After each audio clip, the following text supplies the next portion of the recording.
Eh bien, le 1er janvier dernier est né un nouvel établissement public au ministère de la Culture qui s'appelle les Manufactures nationales Sèvres Immobilier National.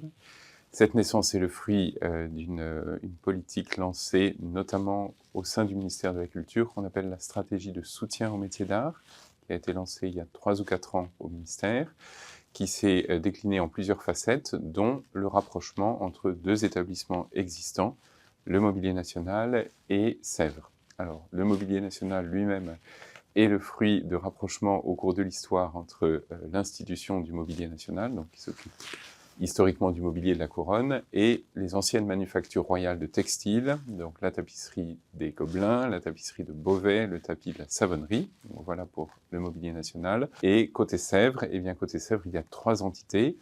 2 sur le site de Sèvres, le Musée national de céramique et la Manufacture nationale de Sèvres, et puis le Musée national Adrien Dubouché à Limoges, qui avait été rattaché à Sèvres. Le ministère s'est dit qu'en rapprochant ces 2 établissements, qui avaient beaucoup de traditions communes, une histoire un peu parallèle, eh bien, il pourrait créer ce qu'il appelle un opérateur public de soutien aux métiers d'art. En effet, ces deux établissements rapprochés ne travaillent pas en circuit fermé.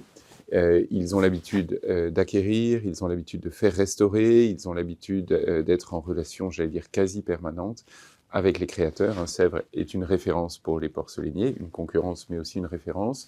Le Mobilier National lui-même sans arrêt achète du mobilier, mais pas n'importe quel mobilier, du mobilier réalisé par des jeunes designers, des jeunes créateurs, par des ateliers d'art dans la France entière. Les manufactures textiles travaillent en permanence avec les manufactures d'Aubusson. Nos ateliers de restauration de mobilier ancien font travailler des dizaines de métiers d'art sur tout le territoire national. Donc là aussi, j'allais dire, il y a une forme d'écosystème, si vous voulez, autour des métiers d'art. Et désormais, le ministère de la Culture peut confier une partie de sa politique de soutien et d'animation des métiers d'art à ce grand opérateur, donc qui réunit à peu près 600 personnes sur une multitude de sites avec un siège à Paris. D'une part, nous pensons que nous serons plus visibles, aussi bien sur le marché national qu'international, et d'autre part, nous pensons que nous pourrons porter plus haut, plus fort la voix des métiers d'art. Par exemple, nous nous sommes aperçus que nous avions fait travailler dans nos différentes manufactures des artistes qui étaient parfois les mêmes, mais dans des projets de décor ou de décoration qui n'étaient pas cohérents. Et bien, désormais, nous avons déjà entamé les discussions avec le ministère des Affaires étrangères pour dans les futurs chantiers de construction d'ambassades à l'étranger, et bien que l'ensemble Mobilier National Sèvres réuni, j'allais dire, propose des ensembles décoratifs complets. Le budget de l'établissement